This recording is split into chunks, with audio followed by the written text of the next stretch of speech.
That's my empress. You know, when I finish doing the research to put the information down, and you know what I do, the reason why I put a whole lot of pictures together with the narrative is to immerse you in the narrative. Because Yeah. we're caught up in audio visual, just putting words across there bores the hell out of people after a while.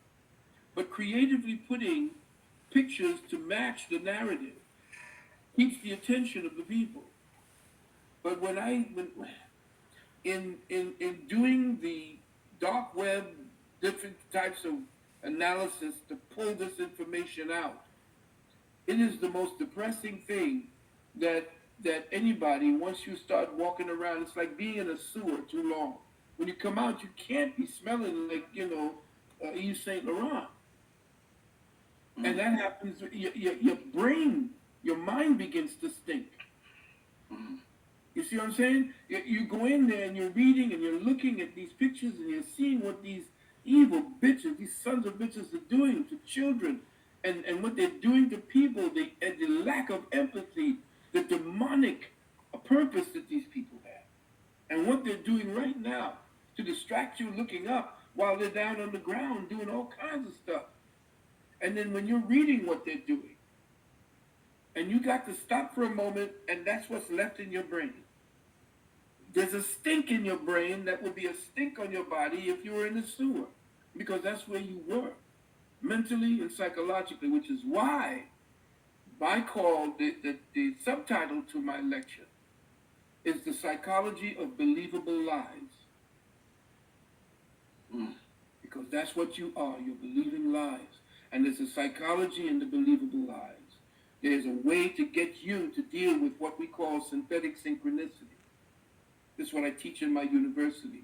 Synthetic synchronicity is them setting up or synchronizing what you should be expecting because you're being preemptively given information in your mind. You're being given it into the news, in the movies, in your music. You're preemptively being given that. So when they begin to synchronize the way they want your reality to end up at the end, you're saying, well, yeah, of course, this was here, so that had to be there. No, they artificially put that there to actually steer you over there. And that's what I do in my university, teach people how to not be caught up in the steering program, how to get your mind to look at things and believe it. That's why the subtitle is called The Psychology of Believable Lies. You will be able, after this lecture, after this webinar, to see the lie as it's being spoken to you. Doc, got a question based on that subtitle. Amazing subtitle, by the way. Psychology of Believable Lies. Us knowing that this is an energy hologram, whether you want to call it Maya like the ancients, or whether you want to call it the Matrix like people in modern times call it, isn't everything a lie? And it just depends on what you choose to believe in? Yeah, yeah. If you believe in yourself, that's what they say. Know thyself. It was over the top of all of the Kemetic temples. Know thyself. Everything is illusion. Everything that we deal with is temporal. Everything that we could touch is temporal. Everything that our senses actually are in contact with is temporal. What's infinite and eternal is within you. It sits in your heart, and that's your soul. And then even that can be lost, but it don't belong to you. These people who go up there and they go and they get their music and they think they're selling their soul. They ain't selling their soul. It don't belong to you. How can you sell something that don't belong to you? You can give it away.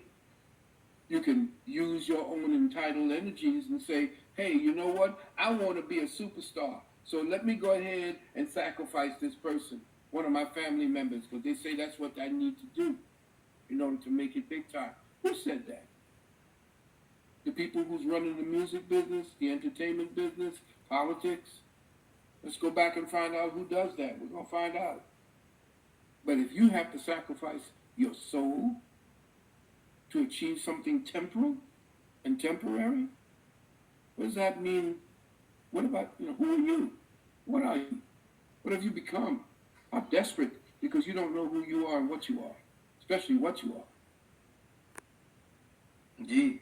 Yeah. I'm gonna do about 3 questions from the chat, then we're gonna get out of here.